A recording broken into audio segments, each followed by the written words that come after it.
Então, olá, bem-vindos a mais uma série, né, do Change for Good Talk, que aqui nós estamos conversando sobre transformar por toda a vida, né? Então, nós estamos olhando muito para esse assunto porque a gente teve um ganho grande como humanidade, que é aumentar o tempo de vida.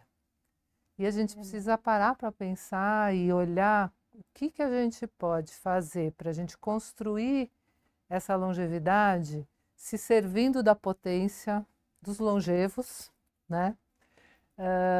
Somando forças mesmo entre o conhecimento dos mais velhos né, e a garra e a juventude dos mais novos, e organizar a sociedade para acomodar esse ganho de uma forma saudável mesmo, né? Porque senão a gente sabe que tem os desafios pesados aí pela frente de acomodação disso, dos aspectos econômicos, né? Dos aspectos financeiros mesmo, de manter qualidade de vida, né? Por mais tempo. E aí eu fico pensando assim, será que a gente já tinha pensado que a gente podia durar 100 anos? Como que nós vamos tocar isso? Bom, eu sou Renata Brunetti, né? Sou a host aqui, co-host com a Maria Clara desse episódio. Eu sou uma mulher de mil facetas também, como todas, né? Somos, todas as pessoas somos. Então, eu sou mãe, sou avó, sou psicóloga, sou doutora em psicologia social pela PUC. E meu tema de estudo sempre foi entendendo que nós somos interrelacionais, que a gente se constrói nessas relações e que a gente constrói o meio que a gente vive, ao mesmo tempo que a gente é constituído por ele. Eu acredito muito que a gente pode melhorar tudo que não estiver bom.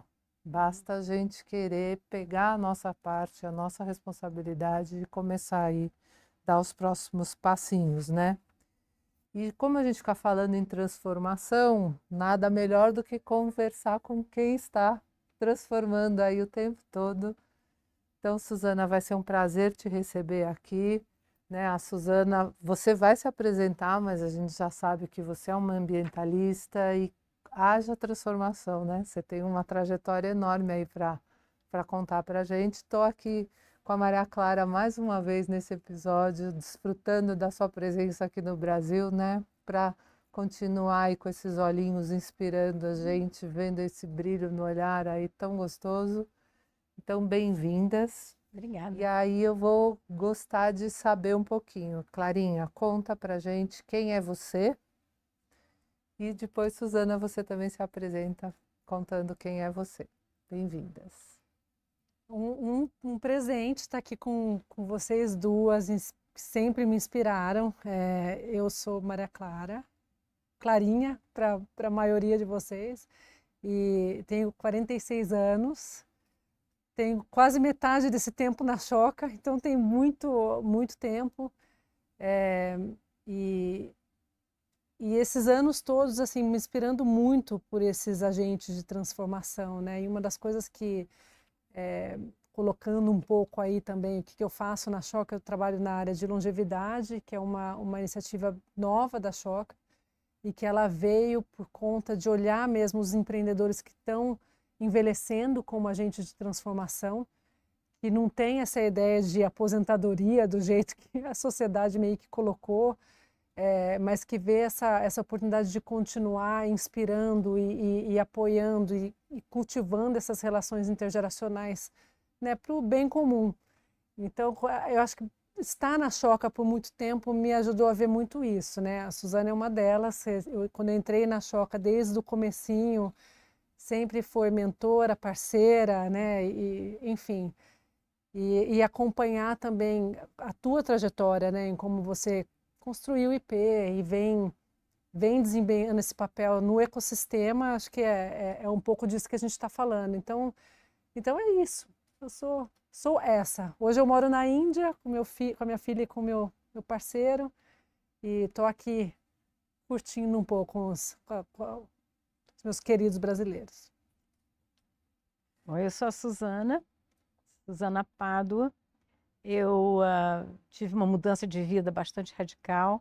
era designer, formada na PUC do Rio, e quando já tinha um filho, o mais velho, o André, o Cláudio resolveu mudar de vida. De administrador de empresas, ele queria trabalhar com natureza, ninguém levou ele a sério, ele parou tudo que ele estava fazendo, teve a coragem, podia ter dado tudo errado, deu certo.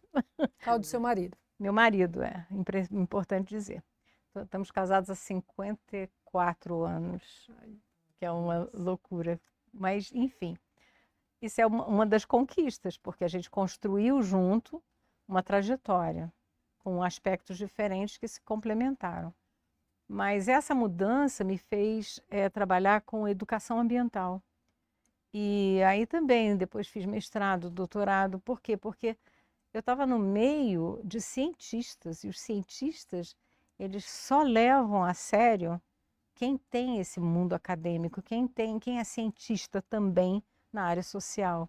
Então eu fui atrás e aí, em 92, nós tínhamos um grupo de, vamos dizer, seguidores, que eram, na verdade não eram seguidores, eles eram alunos, ainda de graduação, mas que vieram trabalhar com a gente, ou na área do Cláudio, mais ecologia propriamente dita, ir para campo, estudar. O Cláudio estava estudando uma espécie de primato, um macaquinho, que estava entre as 10 espécies mais ameaçadas do mundo, e eu trabalhava com a comunidade. Então, tinha um lado social e o lado mais ambiental, hard science. E em 92, a gente fundou o IP, Instituto de Pesquisas Ecológicas. Com esse grupo de jovens, Cláudio e eu, como, vamos dizer, uns mentores, mas a gente também estava aprendendo nesse momento. A gente não tinha lições para ensinar ainda, nós estávamos aprendendo juntos. E a maioria desse grupo está com a gente até hoje, e são os coordenadores de projetos, e são estrelas, assim. Hoje em dia eles são referência naquilo que eles fazem, o que, na verdade, foi muito bom. E aí eu tive mais 2 filhos, passei por muitas situações extremamente desafiantes, que eu acho que não precisam entrar aqui, mas a mudança para o interior de São Paulo, para o Pontal do Paranapanema, sem recurso, enfim, tive leishmaniose, a casa era péssima e assim por diante. Mas o fato é que quando você se sente capaz de ir superando os desafios, fortalece de algum jeito. Você se sente capaz de muito mais, né? Você diz, olha, se eu passei por isso, como é que eu não vou passar por mais, né? E então você vai construindo, né, vamos dizer, uma vida que sem medo, eu acho. Não é bem sem medo, claro que a gente tem medo, mas sabendo que se você quiser, você é capaz de transformar ou de mudar alguma coisa. Isso foi, assim, sair da bolha, né? Uma das perguntas que vocês me mandaram. O que fez mudança, né? O que provocou as mudanças? Primeiro, eu acho que ter filho é transformador. Né? Não tem experiência mais sublime na vida. Então, quando eu tive o André, eu levei anos para fazer um tratamento. Na hora que você vê aquela criança, assim, aquilo realmente não tem nada que supere. Mas sair da bolha do Rio de Janeiro, numa vida organizada, para ir ou para os Estados Unidos, que eu não tinha visto de trabalho, então eu voltei para estudar, e depois para o Pontal do Paranapanema. E aí foi a grande mudança na minha visão. Por quê? Porque eu convivi, por exemplo, com gente pobre pela primeira vez. Eu tenho que dizer isso com nenhum orgulho, mas eu estava numa bolha. E aí, perceber que aquelas pessoas têm sonhos, têm família, têm uma vida, né? E que não tiveram a oportunidade que eu tive. Eu venho de um meio muito privilegiado, eu falo inglês como falo português, eu tive uma oportunidade de estudo que a maioria das pessoas não tem. Então isso foi me trazendo um senso também de responsabilidade. Então o IP a gente fundou com essas pessoas e sempre com esse lado de preocupação, de envolvimento da comunidade, de melhorias sociais, junto com a proteção ambiental. Esse casamento, ele existe no DNA do IP. E a outra coisa que existe no DNA do IP, que eu acho que faz muita diferença, é esse senso de educação, da gente passar as lições aprendidas. Por quê? Porque, mais uma vez, nós fomos privilegiados. Fomos para os Estados Unidos, o Cláudio fez mestrado, doutorado lá, eu fiz mestrado lá na Universidade da Flórida, aí a gente voltou, todos nós fizemos doutorado. Aquela equipe que era ainda em graduação, hoje fizeram doutorado em várias partes do mundo. Então, nós temos um grupo muito forte. Mas, de algum jeito, a gente tem que passar isso. Então, fizemos uma escola que chama ESCAS, dentro do IP, que é a Escola Superior de Conservação Ambiental e Sustentabilidade. E na ESCAS a gente oferece cursos curtos, de tudo que foi difícil para a gente aprender. Mestrado, já estamos com 220 mestres pelo IP. E um MBA. E o MBA é para influenciar o setor privado, que é extremamente importante. Porque, na verdade, as decisões a gente não faz sozinhos. E trabalhar com o governo, a gente trabalha muito, mas muda muito. Então, a gente trabalha muito com a parte técnica do ICMBio, do IBAMA, Ministério, mas os mandantes mudam muito a cada 4 anos. E dentro do setor privado é parecido com a gente, né? Fica. Então, você tem que, de algum jeito, pensar quem realmente é sensível. Então, por exemplo, a nossa parceria com a Havaianas tem 20 anos. É claro que fomos muito ajudados por um dos maiores compradores, que é o Grupo Martins, e são sensíveis à questão ambiental. E claro que isso influencia, mas de algum jeito eles entenderam o propósito de ter uma parceria para valorizar, para chamar a atenção da biodiversidade brasileira. Então, nós vivemos num país onde a riqueza natural é uma das mais espetaculares do mundo, né? Mais ricas do mundo. Mas o povo brasileiro, infelizmente, não tem essa noção.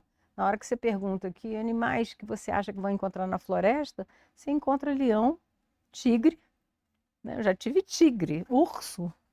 Então, assim, cadê a anta? Cadê a onça?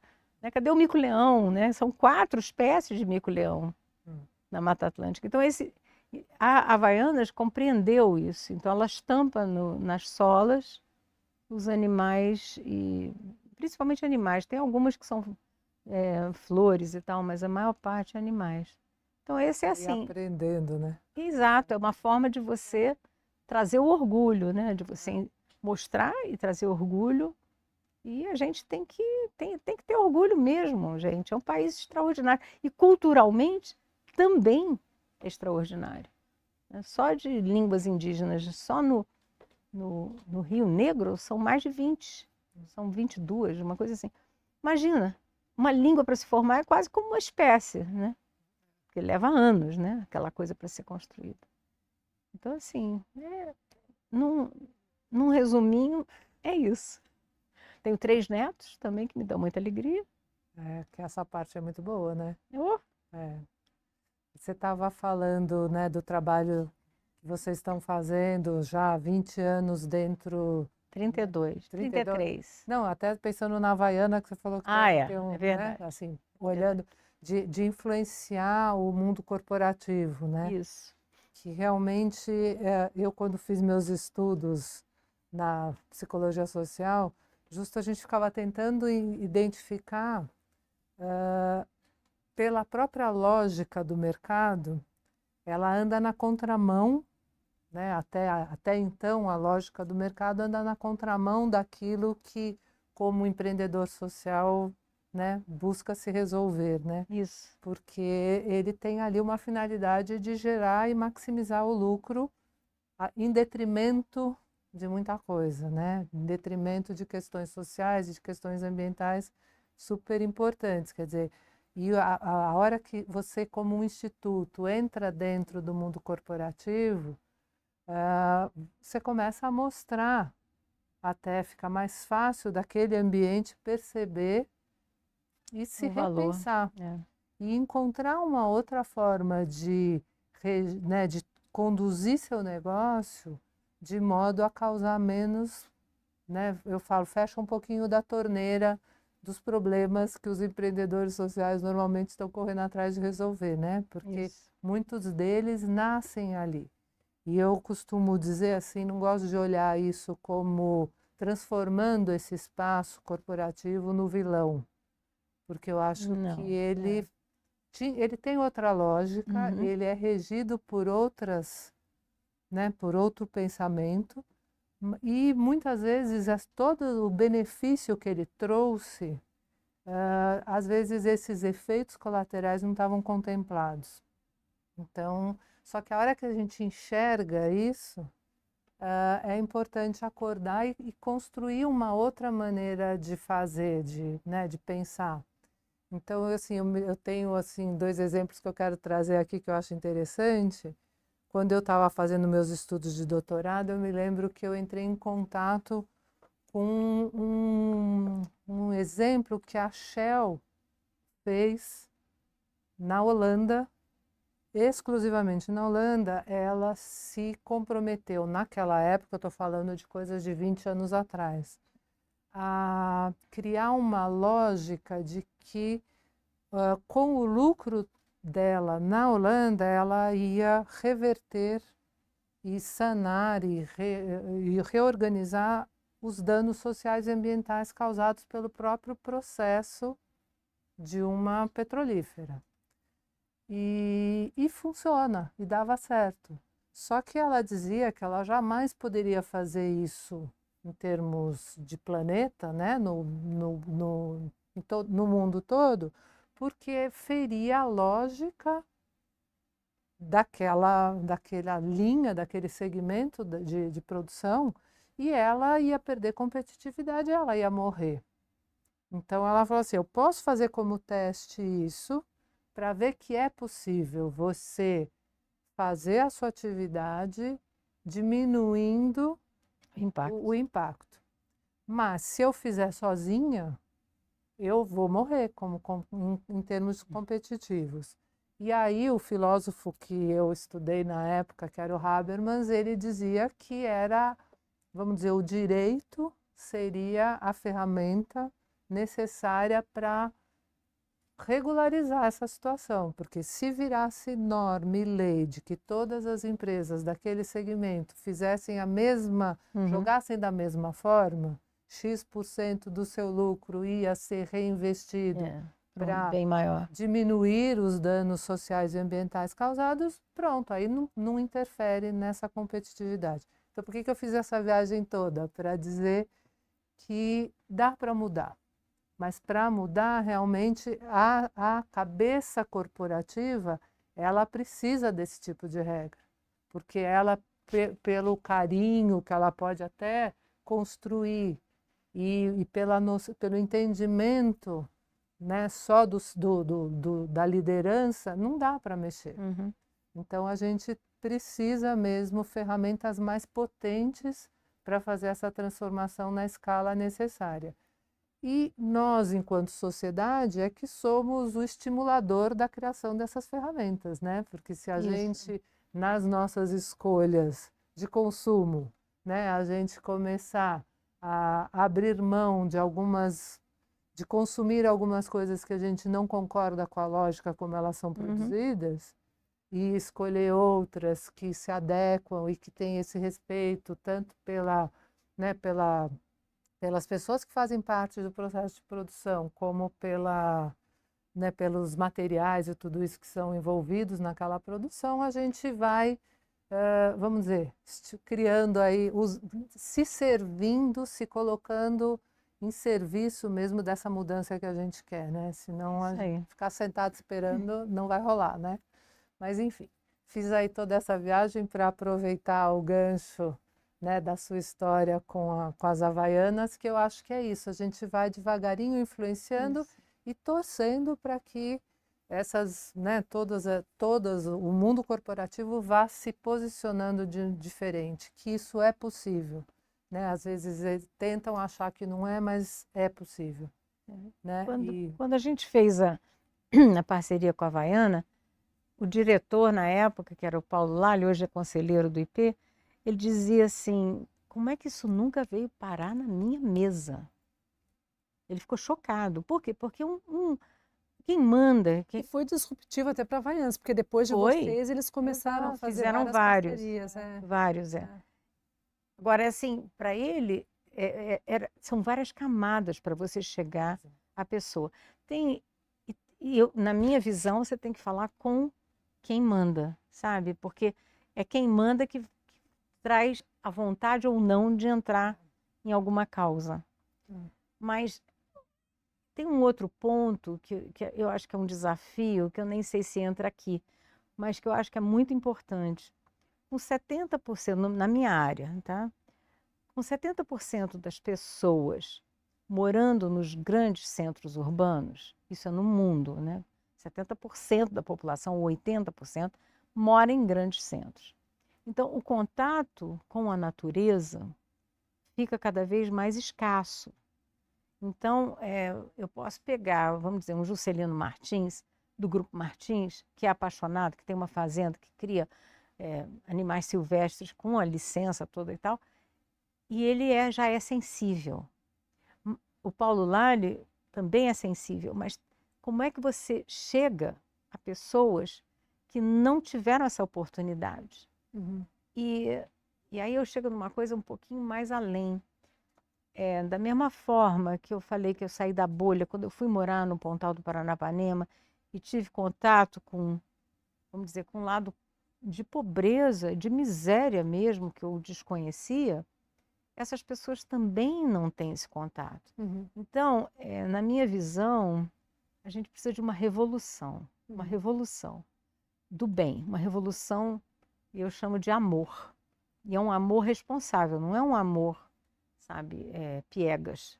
Aliás, se quiser ser piegas, que seja, mas é um amor pela vida. A gente precisa descobrir que cada um de nós tem uma celebração de você encontrar, porque olha a quantidade de coisas que estão acontecendo no meu corpo para eu estar aqui agora, viva, falando, né? Você é a mesma coisa, você é a mesma coisa. Então, e na natureza, a diversidade da qual nós fazemos parte. Então, nós nos distanciamos dessa essência. Então, da mesma forma que eu quero atingir os gerentes, sei lá, os CEOs, donos de empresas, eu quero atingir os cidadãos do mundo. Então, assim, eu quero que as pessoas acordem, dizendo assim, ai, que bom que eu estou vivo. Esse planeta é o máximo. E aí vai tratar diferente. Porque isso que você estava falando do consumo, né? Nós estamos num mundo extremamente racional. E agora, então, eu não vou nem entrar no mérito, porque eu estou vendo um caos internacional, nacional quase, e internacional que assusta. E aí eu vou fazer uma apologia à Choca, porque, para mim, são os exemplos dos fellows, que eu acho que o Bill Drayton, que foi o fundador da Choca, foi iluminado quando ele sacou, ele percebeu essas pessoas que são capazes de transformar realidades cruéis, às vezes, insólitas, que você jura que não vai dar em nada, e essas pessoas conseguem fazer algo de esperança. Então, para mim, nesse momento planetário, o que me alimenta são histórias de transformação, porque são pequenas, como se fossem faíscas de luz que estão espalhadas pelo mundo e que alimentam a gente de esperança. Fazem a gente ter esperança porque senão... Porque isso que você falou, por exemplo, da Shell, se a gente for olhar, tem um filme agora que o Cláudio assistiu ontem, meu marido, que assim, eu não me lembro mais quanto é, 1 bilhão por dia que é ganho com petróleo, por dia. Eles não vão abrir mão, gente. Vamos acordar, eles não vão abrir mão. Eles não têm, sabe, não tem energia alternativa que vá suprir isso. que vá, vamos dizer, substituir ou competir com isso. Então, assim, nós estamos chegando a um momento, turning point, é um momento de escolha. A nossa sobrevivência está em risco. Mas se eu for pensar nas realidades todas que estão acontecendo, sabe, concentração de renda, tem lista de coisas pelas quais você ficaria deitado em depressão e com não vontade de levantar da cama.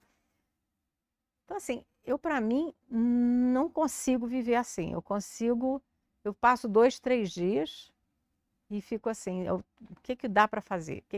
Como é que eu vou sair disso? Como é que eu consigo que o meu grupo saia disso?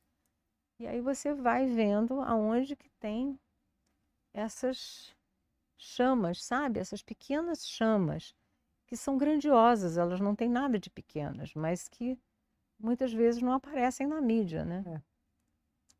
Não sei se você lembra, havia um programa chamado Gente que Faz, que era do Bamerindos. Não existe mais o Bamerindos. E eu já tinha isso, assim, há muito tempo, porque eu ficava esperando, era sábado à tarde, o Gente que Faz. A gente está tentando resgatar esse programa. Suzana, hoje você está lendo a nossa mente aqui. Sou apaixonada, eu era apaixonada por aquele celebrando programa. Histórias de gente que está transformando, né? Acho que tem uma... Exatamente. Então, assim, às vezes era um pescador que mudou o sistema. Aí todos tinham acesso aos peixes. Eram coisas, assim, tão simples de serem feitas. É uma coisa assim, outro dia eu estava estudando a palavra empatia. E a empatia, ela tem uma coisa que talvez ainda bloqueie um pouco. Porque as pessoas têm medo do sofrimento que a empatia traz. Então, a gente tem que exercitar a compaixão. Eu achei isso tão bonito.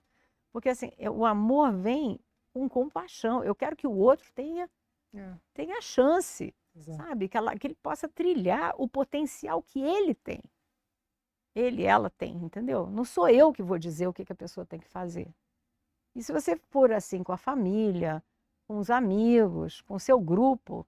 Então, hoje o IP tem 200 pessoas trabalhando em 4 biomas. Por quê? Porque a gente deu chance para as pessoas crescerem, se desenvolverem e continua dando através da escola.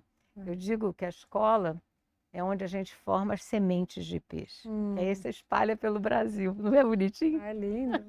Que bonito. É isso, então. Mas eu estava pensando, Suzana, porque eu lembro muito dessa nossa conversa, sei lá, 15 anos atrás, né? Eu estava falando que a Suzana é uma das maiores inspirações que a gente tem na Choca, em toda essa questão de desenvolvimento humano, de bem-estar, de como é que a gente se compromete a ser uma pessoa melhor, para uma organização melhor, para um sistema melhor. Assim, essa semente que você está falando de IP, acho que é ela mesmo, né? Então, eu vejo muito com os fellows, a gente cria o que a gente é, né? Então, tem muito disso em você e no Cláudio. E eu acho que vocês fizeram esse trabalho de uma forma brilhante, né? Muito antes do mundo falar em flat organizations, né? Que depois virou moda de você descentralizar, de você ser mais horizontal. É verdade. Vocês já fazem isso há muito tempo. Desde que nasceu. E eu acho que essa é uma sacada que pouquíssimos até empreendedores sociais da Choca tiveram, mas que eu vejo assim que teve tanto um papel, né, nesse cultivar novos empreendedores que vocês têm. Isso. E no papel na sua longevidade com o Cláudio, de poder se reinventar, de poder constantemente criar novos programas, novas ideias, né?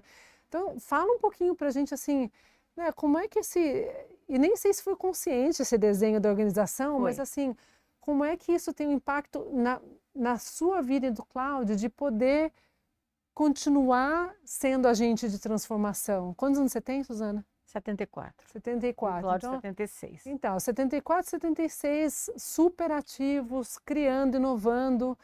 Isso não é por acaso, né? Acho que tem uma decisão consciente. Conta pra gente um pouquinho. No início, quando esse grupo de estudantes veio dizer, não, a gente quer continuar com vocês, e o que a gente faz? Que a gente pensou no IP, o Cláudio fez que eles prometessem. Vocês jamais vão me telefonar para saber, para me perguntar, cadê o meu salário? Cada um de vocês vai ser corresponsável, inclusive por fundraising. Então, eu ensino, eu ajudo, abro portas. Até hoje a gente abre portas. Até hoje. Sabe, eu vejo uma oportunidade, eu ligo para não sei quem. Olha, você está precisando disso? Acabei de ver que tem uma abertura aqui. Entende? Consegui bolsa para... Gente, eles estudaram nas melhores universidades, Imperial College, tudo com a gente fazendo networking.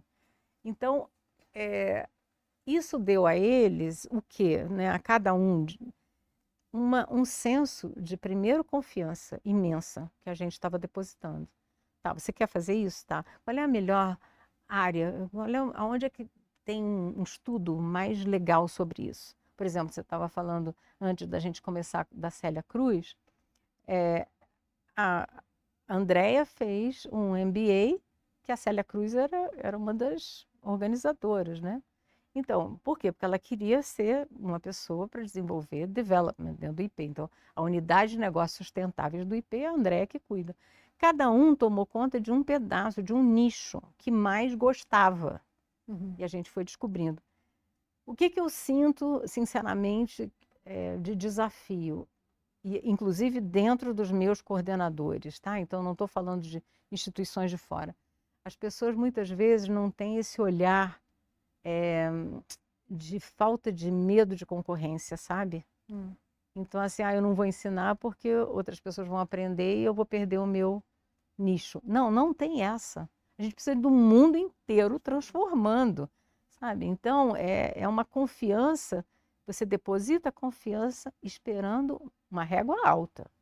Nada de abaixar a régua porque você não deu conta. Se você não deu conta, vai tratar de dar conta, porque a qualidade tem que ser muito boa. Mas hoje eu tenho 200 pessoas trabalhando em 4 biomas, Mata Atlântica, Amazônia, Pantanal e Cerrado. E eu não tenho ingerência sobre ninguém. Eu não mando no IP. Melhor exemplo, claro que você vai entender muito bem, eu sou vegetariana há 30 anos. O IP não é vegetariano. E eu brigo por isso. Mas eu brigo e sou voto vencido. Então eu sou presidente, sou fundadora, todo mundo me respeita e eu não mando. E eu, sinceramente, tenho pena do IP não ser vegetariano, mas eu tenho muito orgulho de ser voto vencido. É sinal de que o nosso trabalho foi bem feito. Ninguém tem medo de perder o emprego, porque não é um emprego. A pessoa está ali porque tem uma tarefa a cumprir, tem uma missão, tem que chegar lá, fazer alguma coisa que vai mudar, que vai transformar, que vai se realizar e vai passar para outros as oportunidades. Vou fazer uma historinha aqui também. Posso? Claro, nossa, estou me deliciando aqui. Então, a gente chegou no Pontal do Paranapanema, que foi onde nós começamos, o interior do extremo oeste do estado de São Paulo. A segunda região mais pobre do estado de São Paulo. E depois que nós já estávamos lá há uns 10 anos, chegou maciçamente o Movimento Sem Terra, com 6 mil famílias. Nós achamos que íamos perder tudo. Por quê? Quem somos nós tentando salvar um mico-leão preto, a onça, a anta, trabalhando com comunidade já, com educação ambiental, em escola e tal, mas não tinha...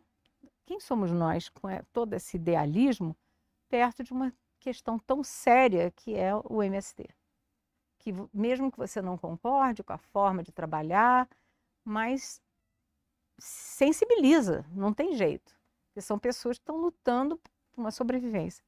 Bom, começamos a trabalhar com eles, fomos às lideranças, Cláudio teve reunião com o Zé Rainha, etc. O que dá para a gente fazer? Vocês estão aqui para ocupar a terra, nós estamos aqui para salvar a natureza. Quem sabe a gente planta floresta? Vamos plantar árvores, porque nós recebemos um pedaço de terra sem nada. Bom, começamos com viveiros de muda e cursos de como plantar, por que plantar, aonde plantar, o que você vai ganhar com isso. Hoje, tem 20 empresas que pertencem a assentados para plantio de muda. A AstraZeneca é uma das grandes financiadoras, porque quer compensar carbono. Recentemente eu soube de um depoimento deles dizendo que era o projeto que deu certo. Eles experimentaram em vários lugares do mundo. E por quê? Porque os assentados estão envolvidos no plantio. Não tem agressão, não tem fogo. O mapa do Brasil com fogo de 2 anos seguidos, o Pontal do Paranapanema teve um foco que aconteceu, que acontece com um raio, alguma coisa, e eles foram lá e apagaram. E não aconteceu. Então, é isso. Por quê? Porque é gente trabalhando Transmitiu a sua junto. cultura, né? Quer Isso, dizer, você levou isso. exatamente a cultura que você Exato. implantou Isso. no IP.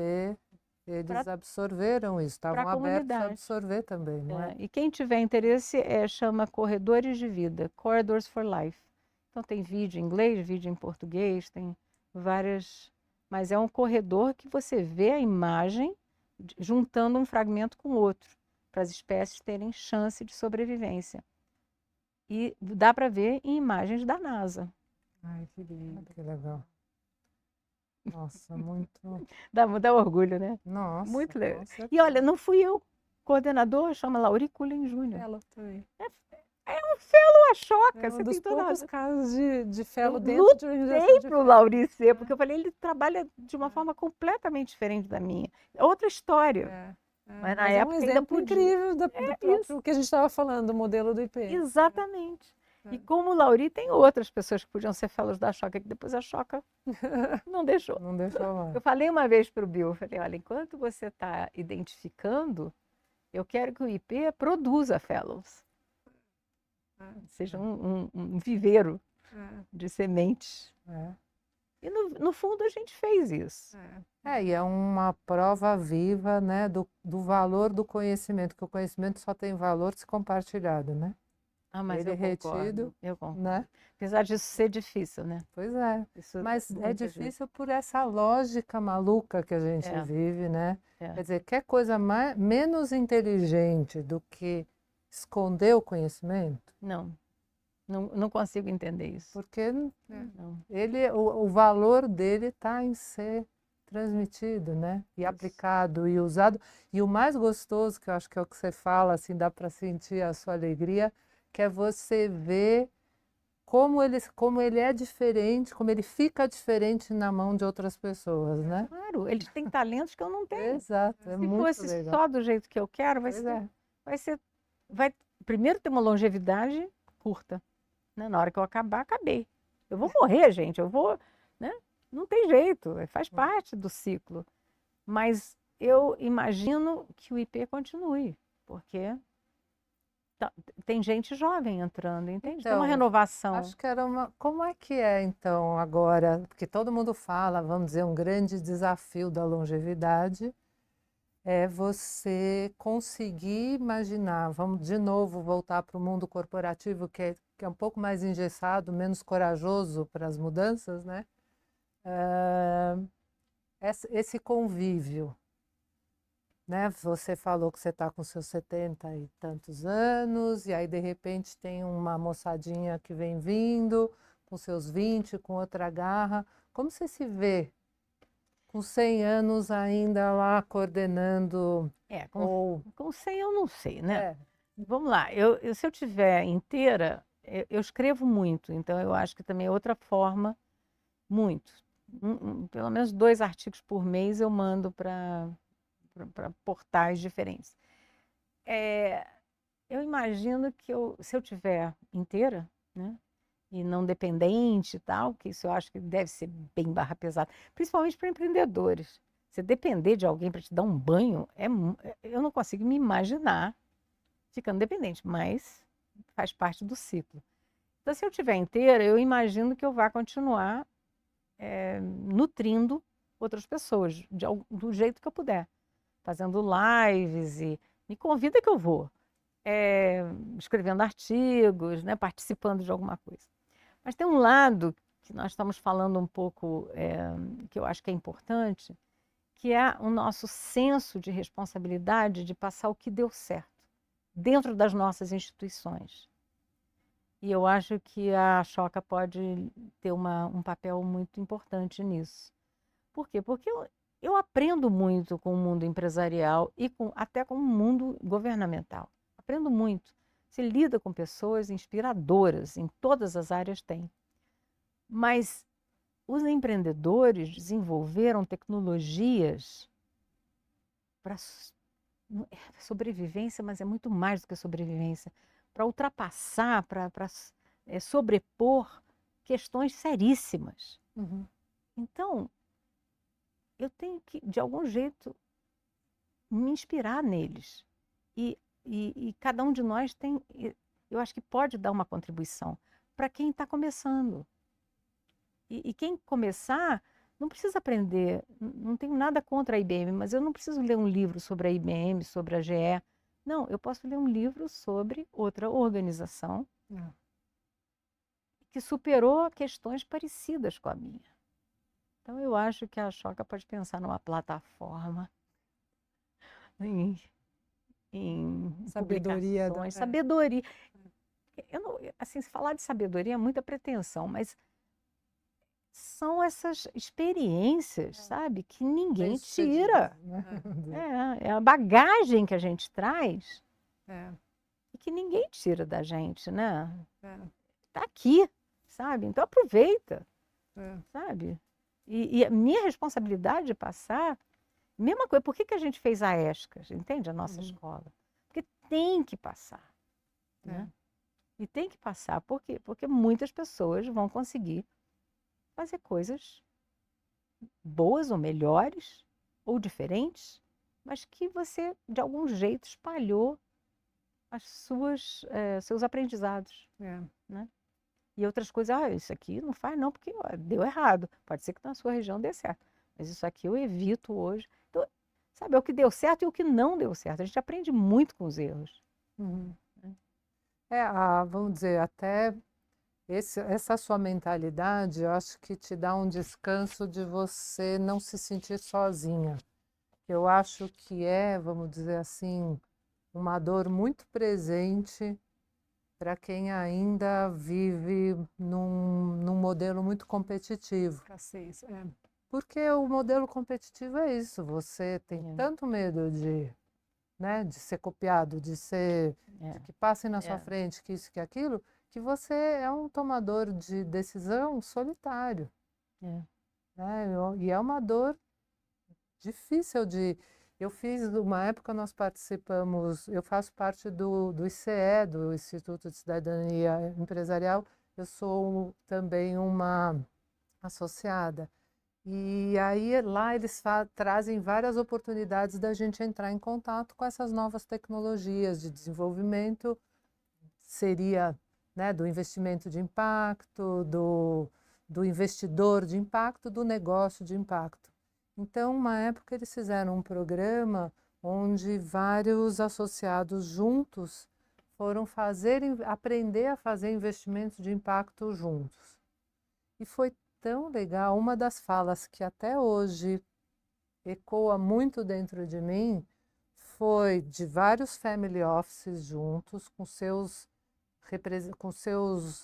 diretores do family office, que não eram necessariamente da família, mas que eram os gestores dos family office, conversando, e eles comentaram da riqueza e da diferença de ter com quem trocar ideia sobre um potencial investimento, em vez de, quando aparece um investimento, ele ficar lá sozinho, trancafiado numa sala sem janelas, para decidir se a família investe ou não naquilo, e assim, muito solitário na tomada de decisão, versus colocar na mesa alguns investimentos e vários colegas com a mesma competência juntos, analisando as vantagens, as desvantagens, os riscos, os ganhos daquele investimento, com a tomada de decisão coletiva.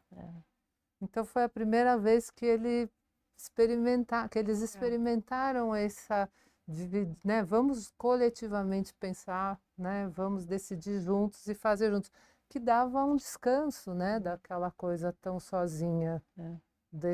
É um lado que às vezes as pessoas, nem por nunca ter tido a oportunidade de experimentar fazer diferente, fazer colaborativo e não tão competitivo, nem sabe o prazer que dá prazer que depois, dá. a segurança que dá, né, a diminuição de peso das decisões colaborativas versus as competitivas, né?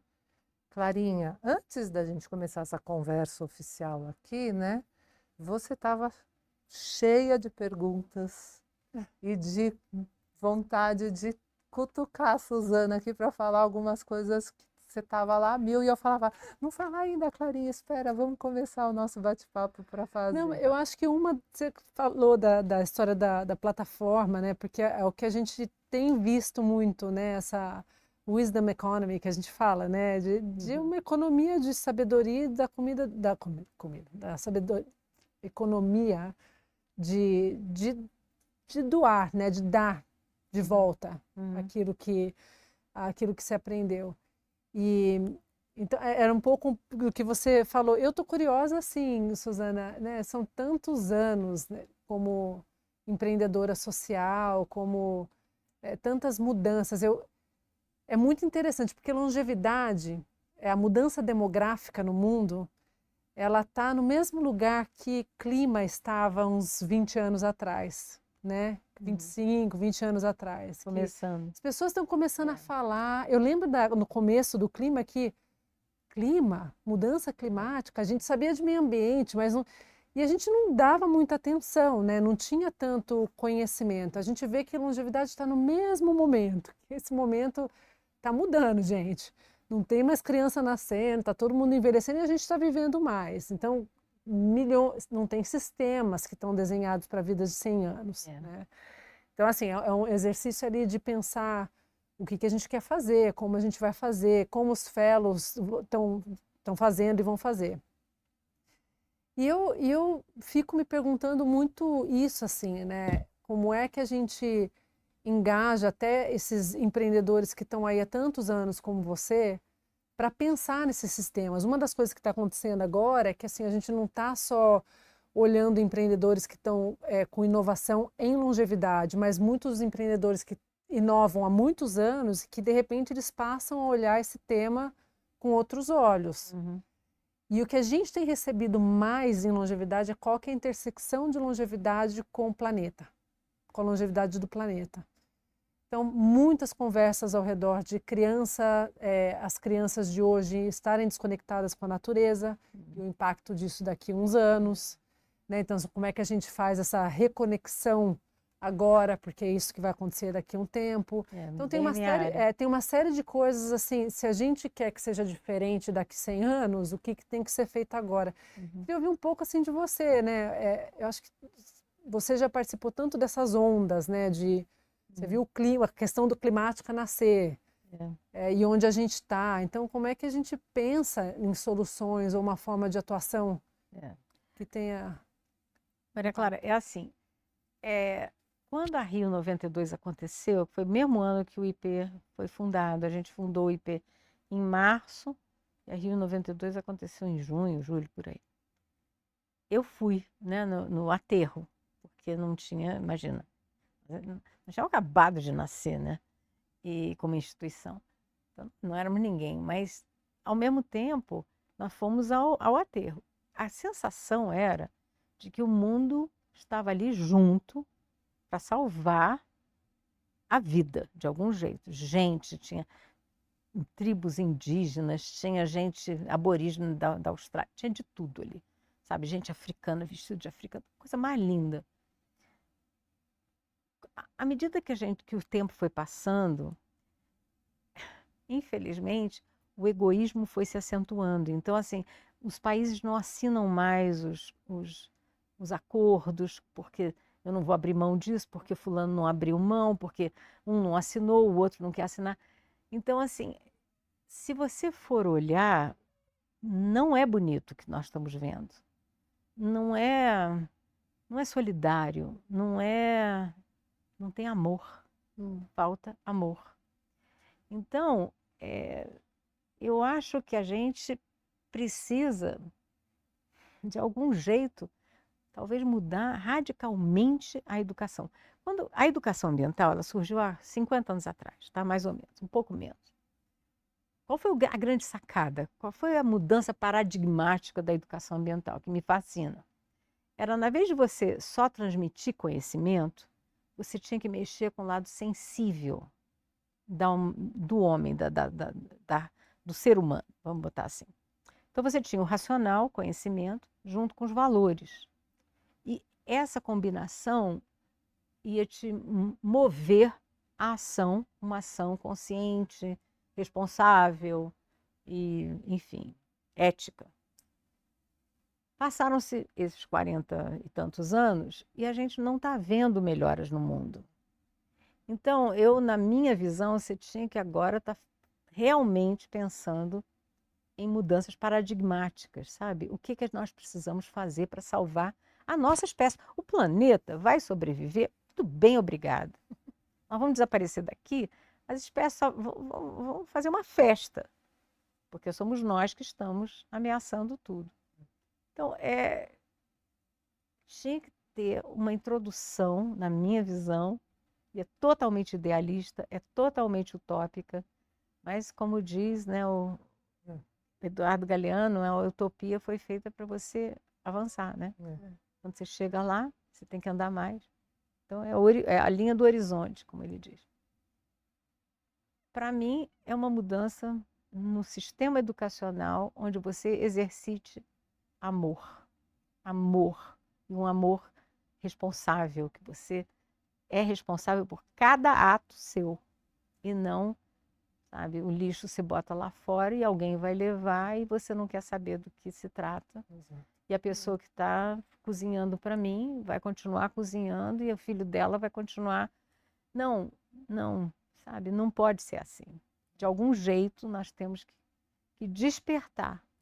E não um despertar como a gente está vivendo agora, com enchentes, né, com tudo de calamitoso. Por que a gente chegou?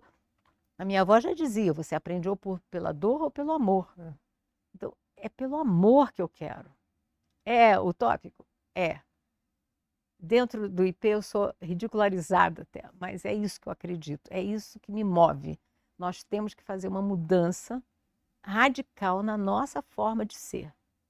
E as empresas, de algum jeito, eu estou um pouco mais esperançosa com a nova geração, porque eles têm grupos dos herdeiros que são expostos, trabalham junto para pensar o futuro. Também, então, assim, eu não faço parte desse grupo, porque eu não sou herdeira. Não posso me queixar da vida, mas não sou herdeira.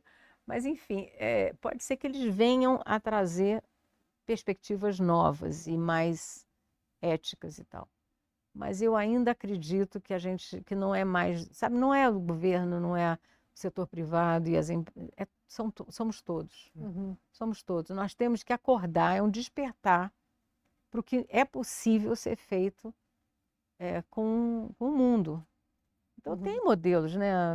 O modelo Donut de desenvolvimento, tem algumas pessoas dando ideias boas.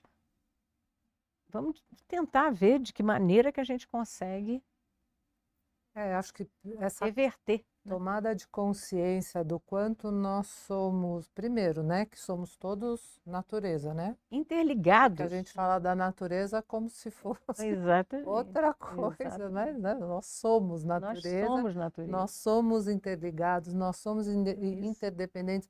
Na linha do aprendizado na dor, acho que você pode usar para defender sua tese do aprendizado pelo amor, o quanto a dor não necessariamente ensina, porque quer dor maior do que nós vivemos como humanidade, pandemia, o Covid. Pois é. E a gente achava que íamos sair transformados. Pois é. E durou assim, sei lá, 2 dias e meio essa transformação e já voltamos tudo para o padrão. E está pior ainda, isso é que é a história. Se a gente for olhar, né, agora os muito ricos estão querendo favorecer os muito ricos. Então está acabando essa preocupação de ajudar o mundo. Mas sabe que você trouxe uma coisa que outro dia eu ouvi no rádio, até fiquei tão chateada, vamos dizer, com uma visão, não sei se foi mal falado, mas uma visão, uma preocupação do quanto a gente pode, com algumas medidas um pouco protetivas, estar interferindo na educação pela responsabilização. Sabe, assim, da gente de fato assumir que nós somos responsáveis por tudo que acontece. Pode ser Mas pouco ou muito sorry, somos. mas nós somos. Então, É isso, e se nós a somos. gente, e Só como que que tem a que gente trazer educa, isso. como que a gente educa e se educa para isso? Quando se a gente não entender, é isso que eu falo assim, nós não temos o direito nenhum de ficar reclamando que o mundo não está bom e achando que alguém vai resolver. Não, Porque sabe, nós mas somos responsáveis por ele não estar bom todos os dias com as nossas escolhas. então, uma abordagem dentro desse processo educativo que eu acredito é você ir fazendo projetos de transformação que mostrem o potencial de cada um. Tá? Você criou isso, então vamos fazer. O que você precisa? Vamos chegar lá. E quando a pessoa sente que ela conseguiu, ninguém mais segura essa pessoa. Olha os fellows, olha os empreendedores da Schwab Folha, né, que são os mesmos, né, na verdade, é a mesma patotinha. Mas como é que, sabe, quando você começa, você acha que eu sabia do meu potencial? Não. Eu fui educada para ser, principalmente, mulher. Minha família era extremamente machista. Eu nem sabia que seria capaz, acho que eu fui a primeira a me formar. A primeira mulher a me Seu pai formar. era caçador. Papai era caçador e eu sempre questionei. Eu dizia assim, mas por que você matou uma onça? Coisa mais linda no mundo, por que você matou? Eu já era conservacionista. Mas é legal, eu ouvi Essa palavra não existia. Eu ouvi uma vez você falando e é muito, na época dele, ser caçador era tudo, Ele né? era Essa é herói. É. Ele era um 50 herói. anos atrás, fumar era tudo, né? Então, assim, tem essas mudanças, né, Não, que mas vão é o que eu acontecendo. falo assim, eu brinco. Como eram as propagandas de progresso nos anos 60, 70? Chaminé soltando fumaça. Quer dizer, assim, Gente fumando. não é? Então, assim, a gente vai mudando, enfim, olha, daria vontade da gente continuar aqui para sempre, mas já estou sendo sinalizada aí de que o nosso tempinho está acabando. Não quero também abusar aqui muito da nossa convidada, que está sendo, nossa, um presente essa conversa. Que delícia. Eu que E aí eu fico pensando assim, né? A gente está tentando usar esse espaço, né, para a gente deixar para nós mesmos, né, que somos os primeiros ouvintes de nós mesmos aqui, né, alguma coisa que nos provoque a realmente dar um passinho para frente a partir de daqui a pouco. Assim que o episódio for ao ar, né, que todos que escutem possam já começar a dar seu primeiro passo. E aí, gostaria de te pedir, Suzana, para deixar uma pergunta.